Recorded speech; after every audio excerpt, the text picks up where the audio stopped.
I'm in China right now and my worldview has been literally slapped to the face. In school we was taught that China is some backwards country. I'm here looking at everyone, seeing how developed it is, even more developed than Japan. China is what Japan thinks it is. When you picture the future, you picture bullet trains, robots, cyberpunk cities. Everything Japan is famous for, China does it better and bigger. Fight me in the comments. Yo, I know I've been here for a bit, but it still shocks me that this is the capital city of the poorest province in China. Like, just take a look, man. Listen, China makes the US and Japan look third world. I said it. Now here are 5 clips, 0 cherry picking, and by the end of this you're going to be questioning everything you thought you knew about who's actually developed. Let's go. China is what Japan thinks it is. Now, before you come for me, I've been to Japan 6 times. I have family there. I love the culture, so trust. I know what I'm talking about. Hear me out. When you picture the future, you picture bullet trains, robots, cyberpunk cities. But China has 4 times the industrial robots. Half of every car sold is electric. And for street food, you pay using a QR code. You don't even use cash. Oh, and one more thing. Ramen actually came from China. And the kanji characters in Japanese, they're actually from Chinese characters. Everything Japan is famous for, China does it better and bigger. Fight me in the comments. Okay, so let's check it. Industrial robots. True, and honestly, undersold. China isn't just ahead of Japan. It's not even close. China's operational robot stock crossed 2 million units in 2024. That's roughly 4.5 times Japan's stock of about 450,000 or thereabout. China also installed more new robots in 2024 than every other country on Earth combined. Japan, the country whole generations grew up thinking of as robot nation, got outbuilt by a single country nearly 5-1. So 4 times the robots isn't a flex. It's actually conservative. Now let's talk EVs. EVs also checks out. And that's not even close either. New energy vehicles, battery EVs, plus plug-in hybrids crossed 50% of new car sales in China in 2025 for the first time ever. The US, the country that supposedly invented the modern automobile industry, was sitting at around 10% that same year. One of these countries treats electrification like a national mission. The other treats it like a culture war topic. Guess which one is winning the actual race? Now, let's talk about the 2 he just breezed past like they were minor trivia. They're not. They're the whole point. Kanji is literally borrowed Chinese script. Japan didn't invent a writing system. It imported one wholesale starting around the 5th century and adapted it. Now listen, I'm not trying to insult Japan. That's just history. But it undercuts the whole Japan as the innovator mythology a lot of people grew up with. And ramen, yes, it came from China. Full stop. The noodles, the technique, the dish itself traced directly to Chinese wheat noodles, brought to Japan by Chinese immigrants in the late 1800s and originally sold as shinasoba, literally Chinese noodles. Japan gave it a new name, a new marketing campaign, and a museum in Yokohama. China gave it its entire existence. If you strip away the Japanese branding, there's no ramen. There's just Chinese noodles with, I guess, better PR. Doing exercise in China is unlike anywhere else in the world. And let me show you, because it's mind-blowing. Right here is the running track in a Chinese public park. And you don't go home all sweaty and disgusting. Why? Because they have smart showers in this country. Basically, you scan this QR code and you leave a deposit. And inside of here are smart showers in the park that you can rent. How much does it cost? Well, it costs $2 for 20-minute shower inside. Included is like a locker, soap, shampoo, not a towel, but you can buy a disposable towel in there. It costs, I think, 20 cents. And you can go in here, take a shower, and then head onto the train or onto like a DD Uber or something back to your house. The plan for me was to show you the inside of the shower after running, but I'm logged out of my WeChat, which is like essential here in China, and it's impossible for me to get in there without WeChat. Anyone can come in here for $2, take a shower, then you head home. You don't smell on the metro and you don't smell in the DD. Just another way. China is mind-blowing. Now, this is a clip I find really interesting, not because China has showers is some civilizational flex, it's because of what it represents. A $2 QR code unlocked unmanned shower pod in a public park is basically a tiny, fully automated micro business running on infrastructure most Western cities don't even have the payment rails for. Forget the WeChat lockout. That's not the story. That's just a guy having a bad login day. The real story is what's actually sitting inside a random public park in China. A clean, staffed, automated shower facility with lockers and toiletries running for $2 a pop that a random passerby can use on their way to the train. Now put that next to what a lot of American city parks actually look like right now. New York City alone has roughly over 96,000 people sleeping in shelters on any given night as of May 2026, and an unsheltered street population that's grown from about 3,600 in 2019 to over 4,500 by 2025. Much of it concentrated in exactly the kind of public parks and green spaces this video is filming in. Now, this isn't a jab at homeless individuals, right?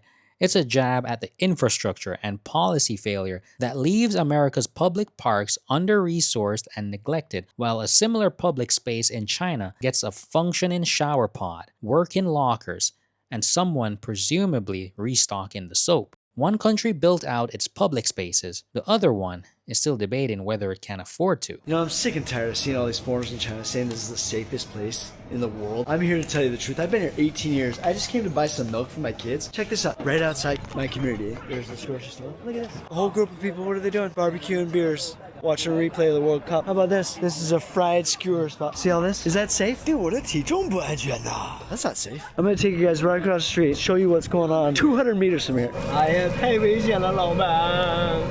我能不长肉吗？全都怪你了。谢谢老板。Look at that. You're saying it's safe here? 哈。烧烤不大蒜。得意，就这个味儿啊，就这味儿，那么香是吧？哎呀，真香啊，老板，这是油边啊！哎呀，how are you not supposed to gain weight here? Oh yeah. So obviously, I'm joking. This place is extremely safe. One of the safest places, if not the safest place I've ever been to in the world. If you agree or disagree, feel free to let me know. I might be getting some heat for this one, but it's my honest opinion. You guys can see, that's the gym I go to. What are we supposed to do? We go to the gym, we spend all this time working so hard to stay fit, and then, look, we come downstairs, boom, barbecue. Let's see, right around this corner. Oh, great, another barbecue. I mean, good grief.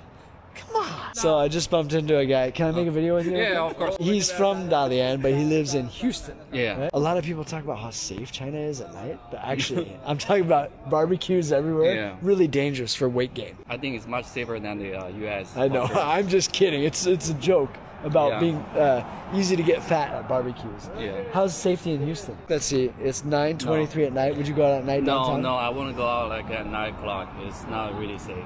Like, Isn't that sad? normally after 9, most time I stay home. I think in downtown it's more dangerous. Yeah. But I'm not living in downtown like in Katy, a suburban area. I think it's much better. Right. I think most people in America don't live downtown. They live in the suburbs. Yeah. I'm from Portland, but I don't live downtown Portland. Yeah. Portland, Seattle at this time of night on a Friday night?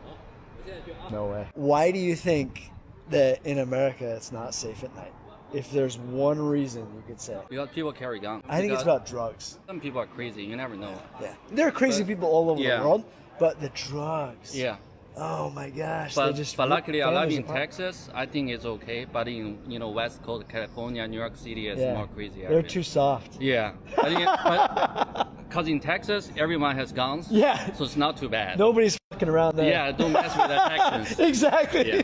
In Portland and Seattle, they're like, Yeah, but China, messing no concern at all. You can hang out every day. I know. 24 hours. That's one of the main reasons I love it here so much. Yeah. It's a great country. Man, appreciate that. Let's do some comparisons. China's official 2024 homicide rate was about 0.44 per 100,000 people. According to Chinese police data, the US rate for 2024, per the FBI, was about 5 per 100,000. And that was the lowest it's been in almost a decade. That's roughly a 10x gap. America's best year in recent memory still isn't close to China's normal. The bit about Portland and Seattle not going out after 9 p.m. versus barbecues at basically 9:23 p.m. outside a Chinese grocery store, that's pretty much the norm here. And I have witnessed this myself in different cities here in China. You see, the underlying stat is real, and it's a big enough gap that a country that spends more on its military than the next 10 countries combined still can't guarantee its own citizens feel safe walking outside after dark. I'm in China right now, and my worldview has been literally slapped to the face. In school, we was taught that China is some backwards country. I'm here looking at everyone, seeing how developed it is, even more developed than Japan. Like the infrastructure, the facilities, the convenience. Everyone is dressed really well, very well mannered, tall. I thought Chinese people were short, very advanced. Like the concept that I had of China growing up in school, I used to think that it would look like, I don't know, maybe like Laos or Vietnam, where it's not as developed. But I'm here looking at all of these high rises. It's 2 to 3 times above Thailand or Bangkok at least. You see, a lot of Western school curricula genuinely still teach China through a Cold War era or developing nation lens that stopped being accurate roughly 2 decades ago. The shock in these videos isn't that China secretly became developed overnight, it's that the mental image a lot of people were handed in school never got updated. And honestly, some of it wasn't updated on purpose. And the more developed than Japan line should sting for a reason. Japan spent 30 years coasting on 1980s reputation while its economy stagnated and its skyline stayed frozen in time. China spent those same 30 years building. One country is a museum of what it used to be. Other one is still under construction in a good way. Yo, I know I've been here for a bit, but it still shocks me that this is the capital city of the poorest province in China. Like, just take a look, man. This area is like the center of downtown. It's called CC Park. You can see there's some apartment buildings here. Look at this huge LED screen right here. A hospital right here, right next to a shopping center. There's a bunch of stores, restaurants, everything in here. And right next to it is like another shopping center with stores, restaurants, things like that. So on each corner of this intersection, there's a shopping center. And let me show you the inside of the one that's on this corner. Wow, look at this. Look like there's some Michelangelo looking paintings on the ceiling. This kind of reminds me of something. If anybody knows, let me know in the comments. I don't know exactly what it is, but there's something similar to this in another country. Wow, this is nice. Look at the artwork they put into this mall, man. Mind you guys, this is the capital city of maybe the poorest province in China. And look how damn nice this mall is. Got a little toy section for the kids. Is that what I think it is? That says Lamborghini automobile. They got Lamborghini bikes in here, man. Oh, shoot. All right, now we're walking outside of the building. And yeah, man, this is crazy.